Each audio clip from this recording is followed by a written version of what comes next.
Vajiraman Ravi has been still there even during my mains preparation, during both my attempts 2023-24. I started my preparation in 2018 here as a foundation batch student, and finally I'm again back here 6 years later.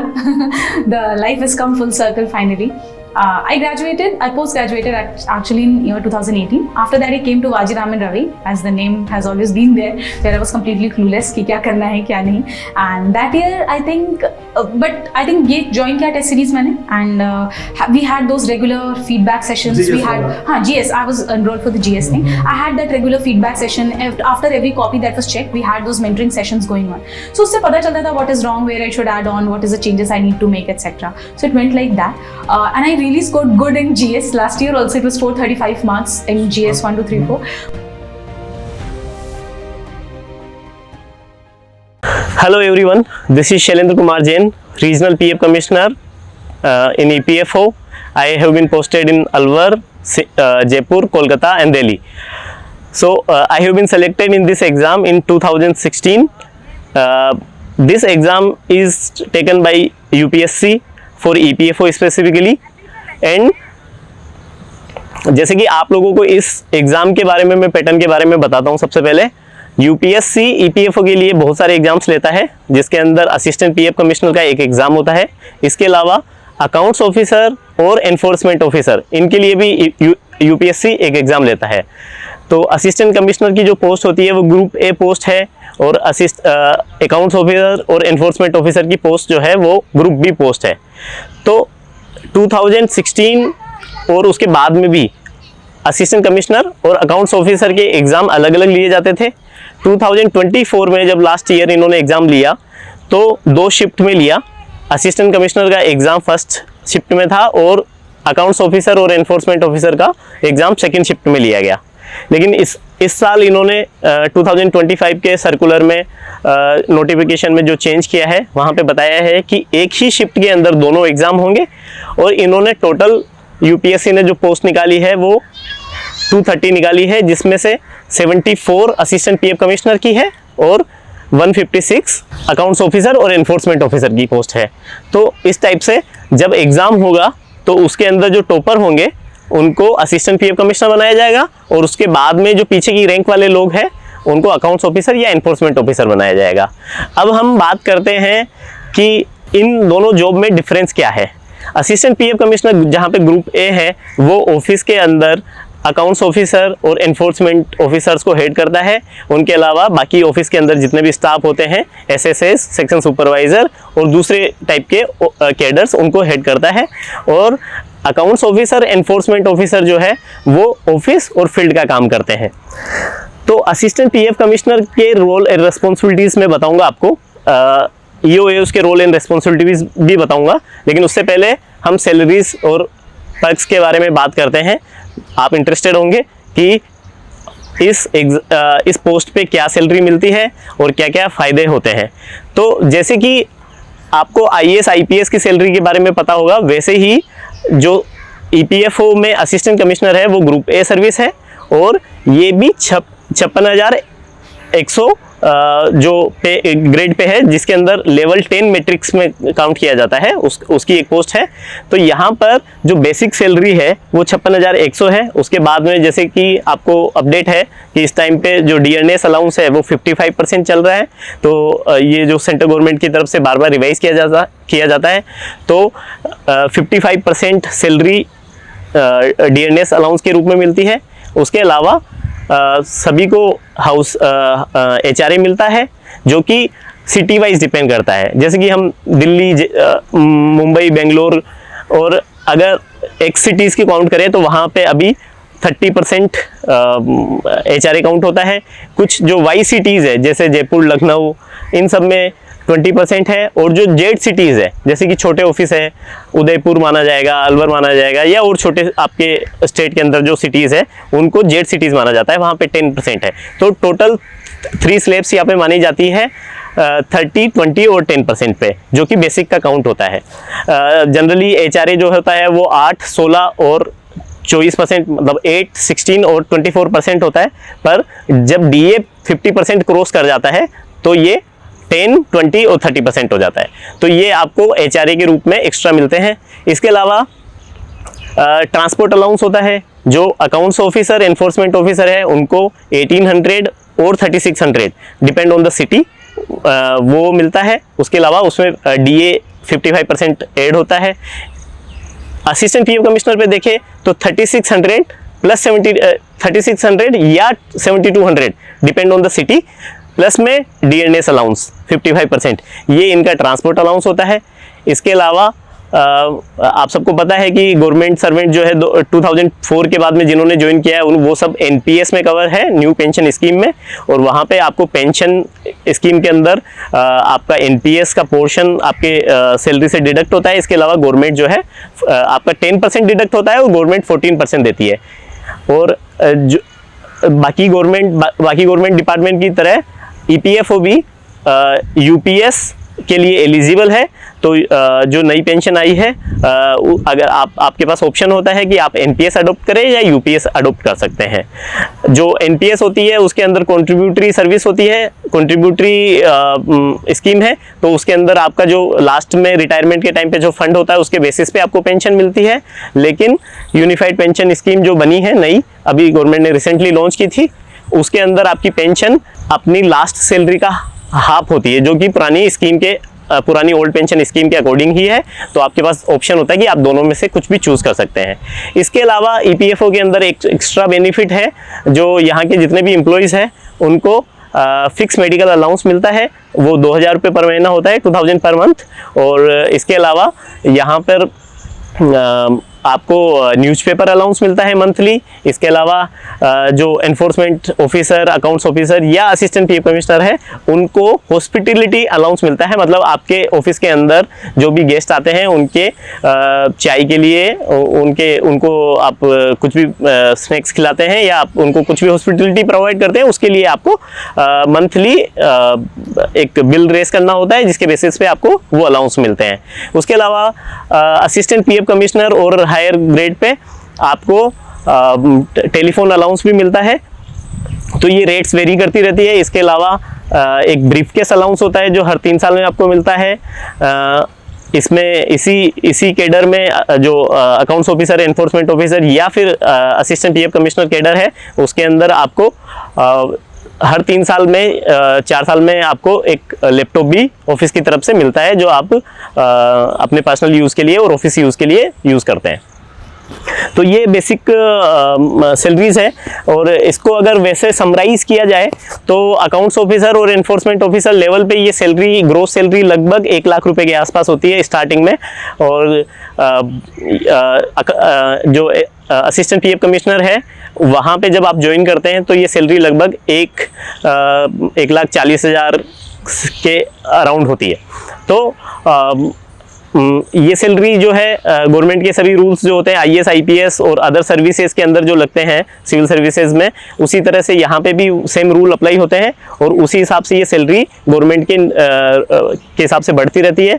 जो 7th पे commission है, 8th पे commission है, जो भी government के नए amendments आते हैं वहाँ पे यहाँ पे अप्लाई होते हैं और इसी हिसाब से सैलरीज हाइक होती रहती है, परसेंटेज इंक्रीमेंट वगैरह लगते रहते हैं। तो इसके अलावा आप लोगों को ये क्यूरियोसिटी भी होगी कि इसके अंदर जो गवर्नमेंट जॉब से रिलेटेड जो लोगों को लगता है कि हमें कार मिलेगी क्या या बंगला मिलेगा, क्वार्टर मिलेंगे क्या, तो इसके बारे में मैं आपको बताना चाहता हूँ कि EPFO के ज़्यादातर ऑफिसेज के अंदर EPFO की कॉलोनी है और जहाँ पे कॉलोनीज़ है वहाँ पर क्वार्टर्स अवेलेबल होते हैं।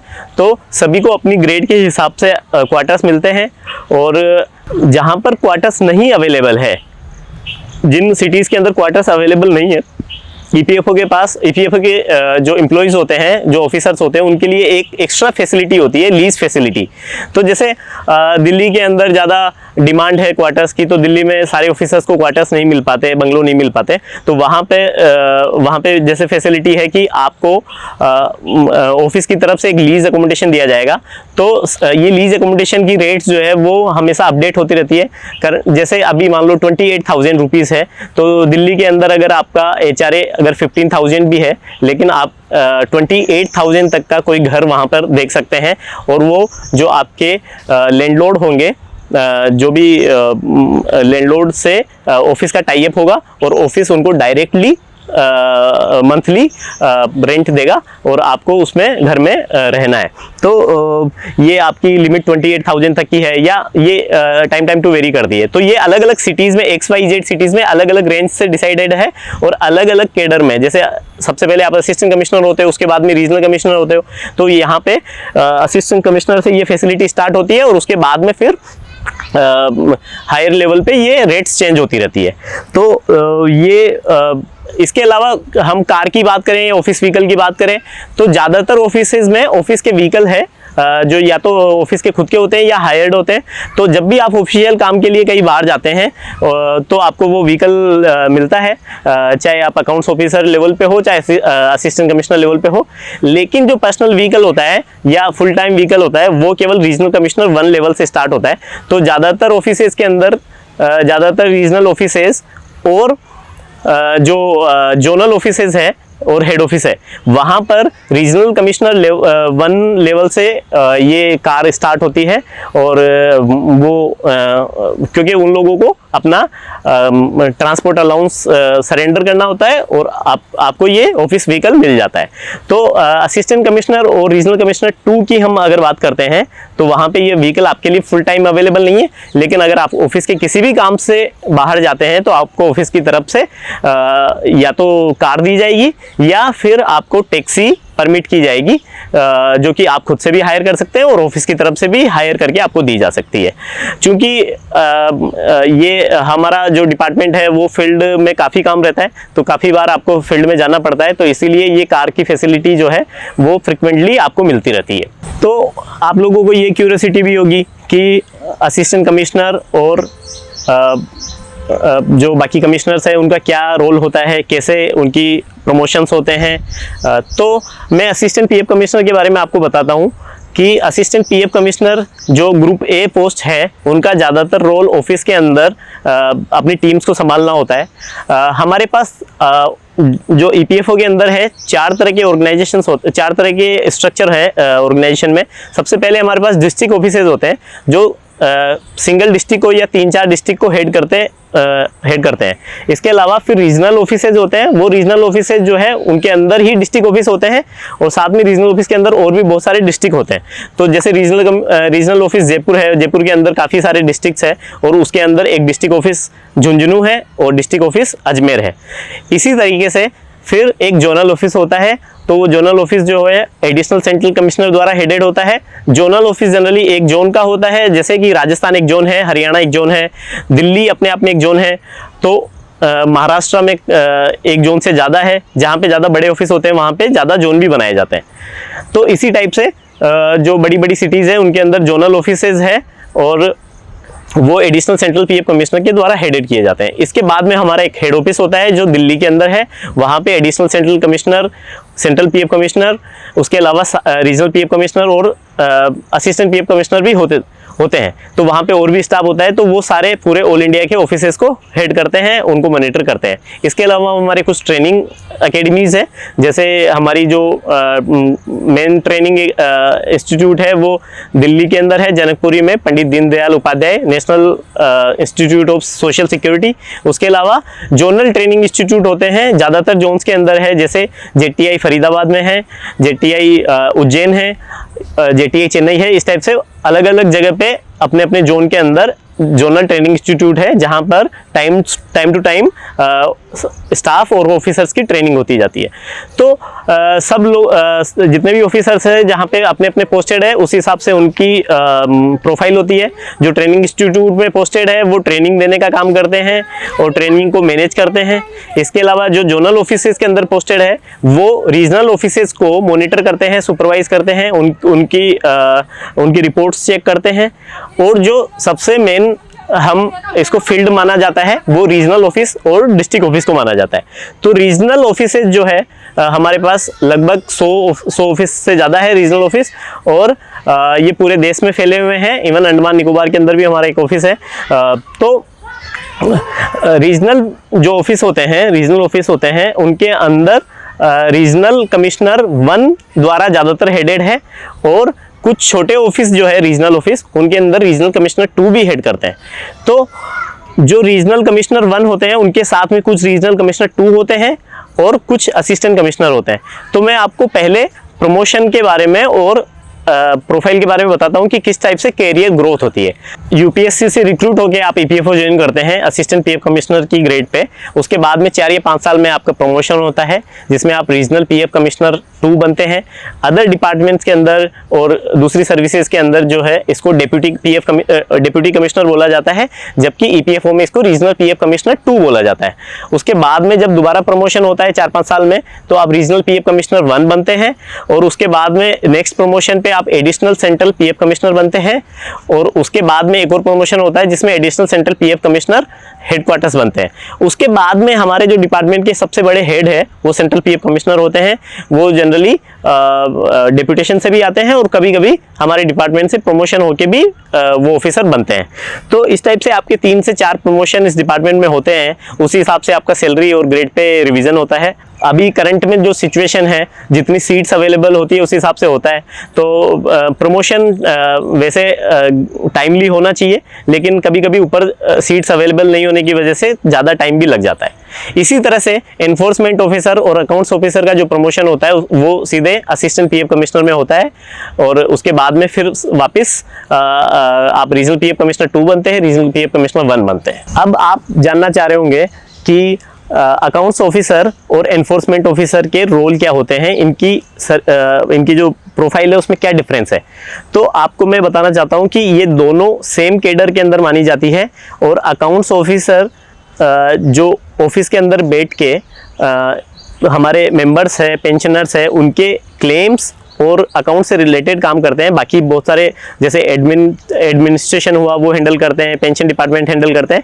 वैसे ही एनफोर्समेंट ऑफिसर जो है वो फील्ड के अंदर ये काम करते हैं। मैं आपको ईपीएफओ के फंक्शन के बारे में बताता हूँ। ईपीएफओ एक ईपीएफ एंड एमपी एक्ट 1952 से बना हुआ है, ऑर्गेनाइजेशन है। ये 3 स्कीम्स को हैंडल करता है, और इन 3 स्कीम्स के थ्रू ये जितने भी देश के अंदर वर्कर्स है, लेबर है और सर्विस क्लास लोग हैं, उनको ये पेंशन, पीएफ और इंश्योरेंस की फैसिलिटी देता है। बेसिकली एक सोशल सिक्योरिटी बेनिफिट्स देता है। तो जो कंपनीज एम्प्लॉइज को प्रोविडेंट फंड डिडक्ट करती है वो ईपीएफओ में डिपॉजिट होता है मंथली, और उस मंथली कंट्रीब्यूशन के बेसिस पे ईपीएफओ उन्हें एनुअली इंटरेस्ट रेट जो गवर्नमेंट डिक्लेयर करती है उसको ऐड करके एक टोटल लमसम पैसा इकट्ठा करती रहती है, जो कि एम्प्लॉयर्स को वर्कर्स को जब भी रिक्वायरमेंट होती है वो निकाल सकते हैं। जैसे कि कुछ स्कीम के अंदर लोग एडवांस क्लेम्स ले सकते हैं, जैसे कि उनको अपने बच्चों की शादी करनी हो, एजुकेशन हो, या अपने घर बनाने हो। तो उस टाइम पे जैसे कोविड के अंदर बीमार हो गए लोग, तो उनको वहाँ पे ये बेनिफिट मिलता है कि वो कभी अपना पैसा निकाल सकते हैं। उसके अलावा जब वो रिटायर होते हैं तब उन्हें ये लमसम अमाउंट मिलता है विद इंटरेस्ट। उसके अलावा जब वो रिटायर होते हैं तो उन्हें मंथली पेंशन स्टार्ट होती है। उसके कुछ अपने अपने प्रोविजंस है, तो उस डिटेल में हम बाद में बात करेंगे। उसके अलावा अगर किसी वर्कर की जॉब के ड्यूरेशन में अगर डेथ हो जाती है तो उसकी फैमिली को पेंशन और इंश्योरेंस मिलता है। तो बेसिकली एनफोर्समेंट ऑफिसर और अकाउंट्स ऑफिसर का यही रोल होता है कि इस स्कीम को इन तीनों स्कीम को अच्छे से इम्प्लीमेंट कर पाए।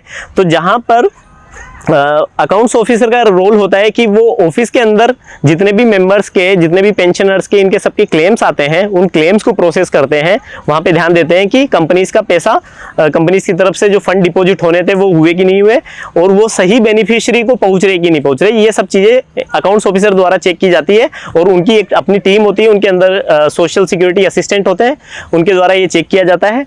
उसके बाद में अगर वहाँ पर कोई कमी पाई जाती है तो वो एनफोर्समेंट ऑफिसर जो है वो फील्ड में ये सब चीज़ इंप्लीमेंट करवाता है। जैसे कि अगर किसी फैक्ट्री वर्कर ने कंप्लेंट की कि मुझे मेरी कंपनी द्वारा प्रोविडेंट फंड बेनिफिट नहीं दिए जा रहे हैं, तो उस केस में जो एनफोर्समेंट ऑफिसर है वो फील्ड में जाते हैं, वहाँ पे इस कंप्लेंट का वेरिफिकेशन करते हैं। इसके लिए ऑब्वियसली हेड ऑफिस और जनरल ऑफिस से परमिशन दी जाती है कि आप किस कंपनी में जा सकते हैं, किस फैक्ट्री में जा सकते हैं, और वो कंप्लेंट का वेरिफिकेशन करने के बाद में जो एनफोर्समेंट ऑफिसर होते हैं, जिनको हम कभी कभी इंस्पेक्टर भी बोल देते हैं जनरल लैंग्वेज में, तो वो अपनी रिपोर्ट जो है असिस्टेंट कमिश्नर के पास या रीजनल पीएफ कमिश्नर के पास जमा कराते हैं, और वो जब जो अपनी रिपोर्ट सबमिट करते हैं उस रिपोर्ट के बेसिस पे असिस्टेंट पीएफ कमिश्नर एक्शन लेता है। तो ये इस टाइप के 2 डिफरेंट रोल हो गए कि अकाउंट्स ऑफिसर के रोल पे आप ऑफिस के अंदर बैठ के चीज़ों को वेरीफाई कर रहे हैं और एनफोर्समेंट ऑफिसर बन के आप फील्ड के अंदर चीज़ों को वेरीफाई कर रहे हैं। तो यहाँ पे अकाउंट्स ऑफिसर की ड्यूटी पे आपको 3 साल के लिए लगाया जाता है मोस्टली, और 3 साल के बाद में आप जो अकाउंट्स ऑफिसर है उसी को चेंज करके एनफोर्समेंट ऑफिसर बनाया जाता है ताकि वो फील्ड के अंदर काम करे। उसके बाद में जब वो 3 साल उसके फील्ड में हो जाते हैं तब उसको वापस से अकाउंट ऑफिसर बना दिया जाता है। तो यहाँ पे दोनों तरह के रोल इंटरचेंजेबल है। लेकिन assistant PF commissioner, regional PF commissioner, इनका रोल जो है वो ऑफिस का रोल है। ये अकाउंट्स ऑफिसर की टीम को भी हेड करते हैं, सुपरवाइज करते हैं, मॉनिटर करते हैं। उसके अलावा जो एनफोर्समेंट ऑफिसर की टीम है जो फील्ड में वेरिफिकेशन करती है, उनका भी असिस्टेंट कमिश्नर और रीजनल कमिश्नर उनको मॉनिटर करते हैं। तो यहाँ पे हमने एनफोर्समेंट ऑफिसर और अकाउंट्स ऑफिसर के बारे में बात की। असिस्टेंट पीएफ कमिश्नर का रोल जो होता है वो इन दोनों साइड की रिपोर्ट्स को, दोनों तरह की रिपोर्ट्स को वेरीफाई करना, इनको सुपरवाइज करना, इनको काम अलॉट करना, ये सब चीज़ें होती है। इसके अलावा जब किसी कंपनी के अंदर पता चलता है कि कोई कंपनी डिफ़ॉल्ट है, मतलब वो उसके एम्प्लॉयज़ का, वर्कर्स का पीएफ जमा नहीं करा रही है, तो उस केस में रिपोर्ट जब एनफोर्समेंट ऑफिसर रिपोर्ट देते हैं कि इस कंपनी में डिफ़ॉल्ट है, तो उस केस में अकाउंट्स ऑफिस जो असिस्टेंट पीएफ कमिश्नर है उसका रोल स्टार्ट होता है। वहाँ पर हमारे डिपार्टमेंट के जो एक्ट है, ईपीएफ एंड एमपी एक्ट है, उसके डिफरेंट सेक्शंस है जिसके थ्रू इसकी इंक्वायरी स्टार्ट होती है। तो हम लोग इंक्वायरी करते हैं। उस इंक्वायरी के अंदर असिस्टेंट पीएफ कमिश्नर और रीजनल पीएफ कमिश्नर्स जज की तरह काम करते हैं। हम उन्हें क्वासी जुडिशियल अथॉरिटीज़ बोलते हैं।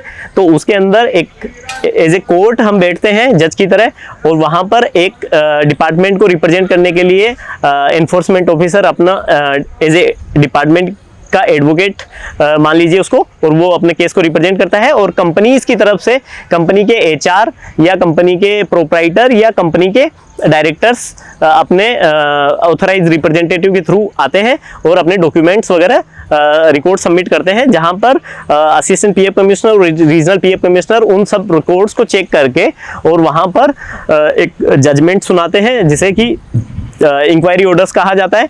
और अगर वहाँ पर कोई डिफ़ॉल्ट पाया जाता है तो उनमें पेनल्टी लगाई जाती है, और उस पेनल्टी को अगर डिपार्टमेंट ऑर्डर निकालता है और अगर कंपनीज पे नहीं करती है तो ईपीएफओ के पास जो ऑफिसर्स है, चाहे वो रिकवरी ऑफिसर के फॉर्म में असिस्टेंट कमिश्नर या रीजनल कमिश्नर हो या फिर एनफोर्समेंट ऑफिसर हो, उनके पास ये पावर होती है। जैसे इनकम टैक्स के अंदर अगर कंपनीज या फर्म्स जो है अगर पेमेंट जमा नहीं कराती है टाइम से, तो वहाँ पे जो पावर्स होती है, वैसे यहाँ पे भी रिकवरी पावर्स है। उसके अंदर हम कंपनीज को सीज कर सकते हैं। कंपनीज के जो ओनर्स है, प्रोप्राइटर्स है, डायरेक्टर्स है, उनको हम लोग अरेस्ट कर सकते हैं। वहाँ पर अगर उन कंपनीज के बैंक अकाउंट्स किसी बैंक में है तो हम बैंक मैनेजर्स को इंस्ट्रक्शन देते हैं कि उनके बैंक अकाउंट भी सीज किए जा सकते हैं। और अगर किसी भी तरीके से कोई पेनल्टीज और ड्यूज हम लोग वसूल नहीं कर पाते हैं तो उस केस में हम कंपनी को सीज करके कंपनी के असेट्स भी बेच के ये पैसा रिकवर कर सकते हैं, ताकि जो हमारे देश के वर्कर्स हैं उनको ये उनका सोशल सिक्योरिटी बेनिफिट मिल पाए, उनको प्रोविडेंट फंड और उनकी पेंशन की बेनिफिट्स उनको दिया जा सके। तो ये एक बेसिक रोल है जो सभी ऑफिसेस के अंदर किया जाता है। इसके अलावा जो एक्स्ट्रा ड्यूटीज होती है, जैसे एक्स्ट्रा ड्यूटीज में आप मान लीजिए कि एडमिनिस्ट्रेशन जो है, सैलरी डिस्पर्स करना है एम्प्लॉयज़ की, उसके अलावा कल्चरल फंक्शंस करवाने हैं आपको, डिपार्टमेंट की बिल्डिंग, गेस्ट हाउस मैनेज करने, इस टाइप के जो साइड के रोल है वो सभी ऑफिसर्स के पास रहते हैं। तो इसके बाद में हम बात करते हैं ट्रांसफर्स की। तो असिस्टेंट पीएफ कमिश्नर और जो हायर अथॉरिटीज़ है उनका ये माना जाता है कि वो हर 3 साल में उनका ट्रांसफ़र होना है। तो ईपीएफओ के जितने भी ऑफिस है ऑल इंडिया, उनमें आपका कहीं पे भी ट्रांसफ़र हो सकता है। इस डिपार्टमेंट का यही एक एडवांटेज भी माना जा सकता है और एक डिसएडवांटेज भी माना जा सकता है कि आपको हर 3 साल में ट्रांसफ़र होना है। जैसे कुछ सिटीज़ है, दिल्ली, मुंबई और कोलकाता, जहाँ पे मल्टीपल ऑफिसेज है। दिल्ली में जैसे 4-5 ऑफिस है, तो आपका विद इन सिटी भी आपका ट्रांसफ़र हो सकता है और आपका दूसरे स्टेट में या दूसरे किसी भी सिटी में ट्रांसफ़र हो सकता है। पर ये डिपेंड करता है कि वहाँ पे कितनी वैकेंसीज अवेलेबल है और आपने अपने चॉइसेस क्या भरी है। जनरली डिपार्टमेंट जो है एनुअल जनरल ट्रांसफ़र करता है, जिसके अंदर जो कोई भी ऑफिसर है वो रिक्वेस्ट डाल सकता है कि मुझे ट्रांसफ़र चाहिए। अभी इस टाइम पे डिपार्टमेंट ने काफ़ी स्मूथ एक ट्रांसफ़र पॉलिसी बना रखी है, जिसके अंदर स्पाउस ग्राउंड पे और दूसरे अन्य जो इम्पोर्टेंट रीज़न होते हैं उनकी वजह से ट्रांसफ़र्स आप अप्लाई कर सकते हैं। और ये जितनी भी सीट्स अवेलेबल होती है उसके बेसिस पे आपको प्रायोरिटी मिलती है। तो ऑफिसर जो है वो अपनी एक चॉइस लिस्ट डालते हैं, उसके बेसिस पे ट्रांसफ़र हो सकते हैं। तो हर 3 साल के अंदर आपका ट्रांसफ़र एक फिक्स हो जाता है और ऑल इंडिया कहीं पे भी ट्रांसफ़र हो सकता है आपका। और इसमें जब ट्रांसफ़र होता है तो आपको ट्रांसफ़र ग्रांट मिलता है, आपको अपने जो लगेज और सामान जो है अपना घर शिफ्ट करने के लिए जो एक्स्ट्रा खर्चा होता है वो भी डिपार्टमेंट देता है। और जहाँ पे एनफोर्समेंट ऑफिसर और अकाउंट्स ऑफिसर की हम बात करें तो वहाँ पे भी पहले विद इन स्टेट या विद इन जोन ट्रांसफ़र होता था। अभी कुछ ट्रांसफ़र पॉलिसीज़ में चेंज आ रहे हैं और कुछ ऑल इंडिया ट्रांसफ़र्स भी होते हैं और विद इन स्टेट की अंदर भी ट्रांसफ़र होते हैं। तो ये सब चीज़ें कभी कभी चेंज होती रहती है। अभी ट्रांसफ़र पॉलिसीज़ पे काम चल रहा है, लेकिन असिस्टेंट कमिश्नर और अबोव पे ट्रांसफ़र पॉलिसी के अंदर ऑल इंडिया ट्रांसफ़र कंपलसरी है। और इसके अंदर और भी डिटेल्स के अंदर चीज़ें हैं जो आपको डिपार्टमेंट के बारे में अगर जब आप जानना चाहेंगे तब आपको और भी डिटेल में हम लोग बता पाएंगे। तो ये ट्रांसफ़र का हो गया। इसके अलावा EPFO दूसरे डिपार्टमेंट की तरह या अदर सर्विसेज की तरह CGHS कवर्ड है। तो जहाँ पे CGHS हॉस्पिटल्स है सिटीज़ के अंदर, वहाँ पर EPFO को CGHS फैसिलिटी मिलती है। इसमें भी कुछ चेंजेस आते रहते हैं, लेकिन ज़्यादातर मेडिकल EPFO के एम्प्लॉयज़ को सभी गवर्नमेंट एम्प्लॉयज़ की तरह मेडिकल फैसिलिटीज़ है, जहाँ पर मेडिकल बिल रिम्बर्स किए जाते हैं। इसके अलावा जितने भी DOPT और गवर्नमेंट के सर्कुलर्स आते हैं कि आप को मेडिकल से रिलेटेड जो भी फैसिलिटीज़ मिलनी होती है वो सब EPFO को के एम्प्लॉयज़ को भी मिलती है। तो जहाँ पे हम बात कर रहे हैं कंपैरिजन टू अदर सर्विसेज जैसे IAS IPS और इनकम टैक्स ऑफिसर्स या अदर सिविल सर्विसेज के बारे में, तो डेफिनेटली अलग अलग सर्विसेज के अपने अपने बेनिफिट्स और एडवांटेज है, कुछ नेगेटिविटी भी है। लेकिन आप EPFO को अगर ओवरऑल देखा जाए तो आपको ये पता चलेगा कि इसकी जॉब जो है वो 9 to 6 वाली जॉब है और सैटरडे संडे और सारे गेजेटेड हॉलीडे छुट्टी होती ही है। तो यहाँ पे जितना कि IAS और IPS के अंदर 24/7 टाइप का जो जॉब होता है, उसकी जगह यहाँ पर वर्क लाइफ बैलेंस एक पॉजिटिव आप एरिया में काउंट कर सकते हैं। यहाँ पे आपको अपने लिए टाइम मिल सकता है, अपनी हॉबीज़ को एक्सप्लोर करने के लिए टाइम मिल सकता है। अगर आप लोगों को जो EPFO के अंदर सेलेक्ट होते हैं उन लोगों को अगर जॉब करते हुए अदर सिविल सर्विसेज की प्रिपरेशन करनी है अपने करियर के लिए, तो वो भी यहाँ पे की जा सकती है, क्योंकि आपका 9 to 6 जॉब के बाद में मोस्टली आपको ऑफिस टाइम के बाद में आप फ्री रहते हैं और इस टाइप से आपसे इमरजेंसी कॉल्स नहीं होते हैं जैसे IAS IPS में डिस्ट्रिक्ट में रहते हुए डिस्ट्रिक्ट कलेक्टर और SP के पास जिस टाइप से कॉल रहते हैं, तो इस टाइप से यहाँ पे नहीं होता है। तो जनरली हम लोग कॉरपोरेट से डील करते हैं, कंपनीज से डील करते हैं। कंपनीज जो है वो ऑफिस टाइम के बाद में बंद हो जाती है और सारे गजेटेड हॉलीडे और छुट्टियों में वो बंद रहती है, इसलिए हम लोगों को इमरजेंसी सर्विसेज वाला काम नहीं है। तो यहाँ पे आपका वर्क लाइफ बैलेंस काफ़ी अच्छा है और थोड़ा असिस्टेंट कमिश्नर लेवल पे और अकाउंट्स ऑफिसर के रोल पे आपका थोड़ा ऑफिस टाइम जो है वो थोड़ा इंगेज रहता है, क्योंकि डिपार्टमेंट के अंदर अभी ऑफिसर्स की थोड़ी कमी है। तो जब फुल स्ट्रेंथ हो जाती है तब वर्क अच्छे से मैनेज हो पाता है। जहाँ किसी पर्टिकुलर ऑफिस के अंदर अगर स्ट्रेंथ कम है तो वहाँ पे कुछ ऑफिसर्स के ऊपर थोड़ा वर्कलोड रहता है, लेकिन वो भी 9 to 6 के अंदर ही मैनेज हो जाता है चीज़ें। तो यहाँ पे दूसरी सर्विसेज की तरह से आपके पास ऑफिस टाइम के बाद में कोई लोड नहीं है। तो अब हम बात करते हैं कि इस एग्ज़ाम को कैसे क्रैक किया जाए और कैसे पढ़ा जाए इस एग्ज़ाम के बारे में। तो सबसे पहले तो ये एग्ज़ाम जो है इस बार 2025 के अंदर 30 नवंबर को होने वाला है, एक शिफ्ट के अंदर होने वाला है, जहाँ पे पेपर का पैटर्न ये रहेगा कि आपको 100 या 120 क्वेश्चंस जो है मल्टीपल चॉइसेस क्वेश्चन आएंगे, जिसके अंदर आपके सारे सब्जेक्ट्स होते हैं। आपने सिलेबस देखा होगा, उसके ऊपर generally English, general studies, history, polity, current affairs, ये सब चीज़ें तो होती ही है, मैथ्स, रीजनिंग। इसके अलावा यहाँ पे डिफरेंट जो आते हैं सब्जेक्ट्स, वो आते हैं labour laws and industrial relations. इसके अलावा आते हैं आपके पास अकाउंटेंसी, ऑडिटिंग और इंश्योरेंस। तो ये जो टॉपिक्स है ये EPFO के अंदर वर्किंग करने के लिए थोड़े ज़रूरी होते हैं, इसलिए इनका वेटेज अच्छा होता है। तो पिछले कुछ सालों के क्वेश्चंस पेपर में देखा गया है कि 30 से 40% क्वेश्चंस इन सभी टॉपिक से आते हैं, और ये टॉपिक्स इतने इंपॉर्टेंट हो जाते हैं कि अगर आप इनके क्वेश्चंस को अगर ठीक नहीं करते हैं तो आपके सिलेक्शन की चांसेस कम हो जाते हैं। तो इसीलिए इन टॉपिक्स की प्रिपरेशन भी ज़रूरी है। 2016 और 14 के अंदर जब लोग प्रिपरेशन कर रहे थे, हम लोग उस टाइम पे ये सब के बारे में कोई ज़्यादा इन्फॉर्मेशन नहीं थी, कोई मटेरियल अवेलेबल नहीं था। लेकिन लास्ट कुछ सालों के अंदर UPSC ने EPFO के काफ़ी एग्ज़ाम करवाए, जैसे कि 2021 में 2023 में एनफोर्समेंट ऑफिसर, अकाउंट्स ऑफिसर के एग्ज़ाम्स हुए। उसके अलावा सोशल सिक्योरिटी असिस्टेंट के एग्ज़ाम हुए। उसके बाद में फिर 2024 के अंदर असिस्टेंट PF कमिश्नर का फिर से एग्ज़ाम हुआ। अब 2025 के अंदर फिर से एग्ज़ाम हो रहा है। तो ये एग्ज़ाम कंटिन्यू होने की वजह से मार्केट के अंदर कुछ मटेरियल जो है आया है, और हम लोगों को जैसे मैं पिछले 2-3 सालों से बहुत सारे लोगों का मैंने मॉक इंटरव्यूज़ भी लिया असिस्टेंट कमिश्नर लेवल पे और इन्फोर्समेंट ऑफिसर लेवल पे, जहाँ पे काफ़ी स्टूडेंट सेलेक्ट हुए हैं।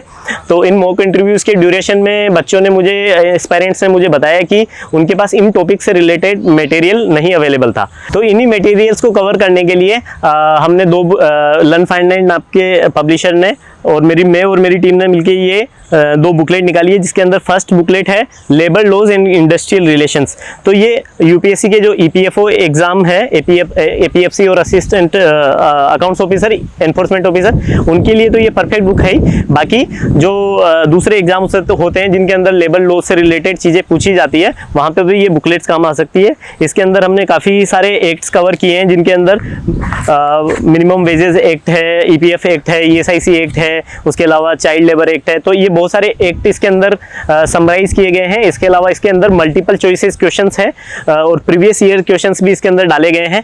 और यहीं पे हमने इंडस्ट्रियल रिलेशन से रिलेटेड जो भी मटेरियल मार्केट में क्वेश्चंस पूछे जाते हैं EPFO और दूसरे एग्जाम में, वो भी हमने निकाले हैं। तो आप यहाँ पे ये बुकलेट जो है ये इसके अलावा सेकंड बुकलेट हमारे पास है, जिसके अंदर हमने अकाउंटिंग, ऑडिटिंग और इंश्योरेंस के बारे में सारे टॉपिक्स कवर किए हैं। तो ये टॉपिक्स जनरली जो अकाउंट से ग्रेजुएशन करके आते हैं उन लोगों को ये काफ़ी टॉपिक्स आते हैं, लेकिन दूसरे लोगों के लिए और साइंस बैकग्राउंड वाले लोगों के लिए ये टॉपिक्स बिल्कुल भी कवर नहीं होते। तो आप इस बुक के अंदर जो है ये सारे टॉपिक्स कवर कर सकते हैं। तो जो EPFO के अंदर जो ये इन 5 टॉपिक से रिलेटेड जो क्वेश्चंस हैं वो मोस्टली यहाँ से कवर हो जाते हैं। तो आप ये बुकलेट जो है कलेक्ट कर सकते हैं। इन बुकलेट को आप ऑनलाइन भी खरीद सकते हैं, और इसके अलावा ये दिल्ली के अंदर और बाकी सब जगह सिटीज़ के अंदर भी मार्केट में अवेलेबल है। तो ये बेसिक स्ट्रेटजी है कि आपको GS और जो बाकी के टॉपिक्स है, जो जनरल स्टडीज़ के अलावा मैथ्स, रीजनिंग है, वर्बल इंग्लिश है, ये सब चीज़ें जो है आप किसी भी दूसरे एग्जाम में जहाँ प्रिपरेशन कर रहे होते हैं वहाँ से ही कवर हो जाता है। बाकी ये टॉपिक्स जो है आप इन बुकलेट से कर सकते हैं, या आप दूसरे सोर्सेज भी इसमें यूज़ कर सकते हैं। हम इसको कंक्लूड करते हैं। तो बेसिकली जो असिस्टेंट कमिश्नर वाली पोस्ट है वो ग्रुप A पोस्ट है, जो कि आपको एक एज ए कमिश्नर आपको टेक फील करवाती है। तो इसमें जहाँ पे आप पावर्स और रिस्पॉन्सिबिलिटी दोनों को अगर चेक करेंगे तो आप एक एज ए आपको अगर जो भी स्टूडेंट आते हैं वो सोचते हैं कि हमें एक सोसाइटी के लिए कुछ करना है, वहाँ पे आपके पास बहुत अपॉर्चुनिटी होती है। असिस्टेंट कमिश्नर के रूप में या रीजनल कमिश्नर के रूप में आप जो है देश के जो हमारे पास जो छोटे गरीब लेबर है, वर्कर्स है, उनके लिए आप काम कर रहे हैं। जो हम लोगों ने एम किया था कि हम पब्लिक सर्विस में आके लोगों की सेवा करेंगे, वहाँ पे यहाँ पे आपको सच में रियल सर्विस करने का बेनिफिट मिलता है, चांस मिलता है। तो इसमें आप लोगों को पीएफ, पेंशन और इंश्योरेंस की बेनिफिट्स देते हैं, क्योंकि बहुत सारे लोग जो है उनको कंपनीज ये बेनिफिट्स देने से डिनाई करती है। तो जो पीएफ की चोरी बोल सकते हैं हम उसको, या डिफ़ॉल्ट बोल सकते हैं उसको, आप एज ए असिस्टेंट कमिश्नर या इन्फोर्समेंट ऑफिसर बन के आप वहाँ पर ये कंप्लाई करवा सकते हैं कि कंपनी से आप उन लोगों को बेनिफिट्स दिलवाएं। इसके अलावा यहाँ पर आपको कंटिन्यूसली जैसे जो अदर सर्विसेज जैसे IAS IPS हुआ या इनकम टैक्स कमीशन हुआ, उसके अंदर आपको कंटिन्यूसली आपके पास पब्लिक का एक्सपोजर नहीं रहता है। जब आप डिस्ट्रिक्ट कलेक्टर बनते हैं या आप इस टाइप की कुछ सर्विसेज में होते हैं, तभी आपको केवल पब्लिक से इंटरेक्शन होता है। लेकिन यहाँ पर EPFO में ओवरऑल आपको लाइफ टाइम एक पब्लिक से इंटरेक्शन होता रहता है, क्योंकि आप एज ए रीजनल कमिश्नर या असिस्टेंट कमिश्नर जब आप फील्ड के अंदर पोस्टेड रहते हो, तो जितने भी पेंशनर्स हैं, जितने भी वर्कर्स हैं जिनको PF का क्लेम नहीं मिल पा रहा है, वो सब आपको अप्रोच करते हैं। आपके पास ओबियसली टीम होती है पूरी, लेकिन आपके पास हमेशा एक पब्लिक वेलफेयर के लिए काम करने का एक ऑप्शन होता है कि आप कितने लोगों को बेनिफिट पहुंचा रहे हो। तो ये हमेशा एक जॉब सेटिस्फेक्शन आपके पास रहेगा कि आपने पब्लिक के लिए कुछ किया है, और आपका पब्लिक से इंटरेक्शन रहता है। इसके अलावा आपका कॉर्पोरेट से इंटरेक्शन रहता है, कॉर्पोरेट के HRs वगैरह और जो प्रोप्राइटर ओनर्स वगैरह है वो आपसे कंटिन्यूसली टच में रहते हैं। तो इसीलिए आपको एक कॉर्पोरेट के बारे में भी नॉलेज रहती है, आपकी नॉलेज हमेशा अपडेटेड रहती है। और उसके अलावा इसकी सैलरी पर्क्स जो है वो अदर सर्विसेज के इक्विवेलेंट है, और प्रमोशन भी टाइमली जो है मोस्टली हो जाते हैं। तो ये जो सैलरी स्ट्रक्चर वगैरह जो है वो अदर सर्विसेज से बराबर है, या कुछ चीज़ें अच्छी भी है। तो इसलिए आप सब लोग इसको एग्ज़ाम को कंसिडर कर सकते हैं। इस EPFO को चूज़ करने के लिए आप ये एग्ज़ाम दीजिए अच्छे से, और इसके बारे में जो है हम लोग फ्यूचर में भी और वीडियोस बना सकते हैं। जैसे कि आप लोग एग्ज़ाम की स्ट्रेटजी के बारे में या क्या मटेरियल पढ़ना चाहिए उसके बारे में अगर कुछ ज़्यादा पूछना चाहेंगे, तो मेरा इंस्टाग्राम हैंडल भी है जो कि डिस्क्रिप्शन में आपको मिल जाएगा। तो आप वहाँ पे ये, या फिर टेलीग्राम के चैनल पे आप पूछ सकते हैं। तो मैं आप सबको बधाई देता हूँ, आप सबको बेस्ट विशेस कि आप इस एग्ज़ाम को अच्छे से क्लियर कीजिए। Thank you.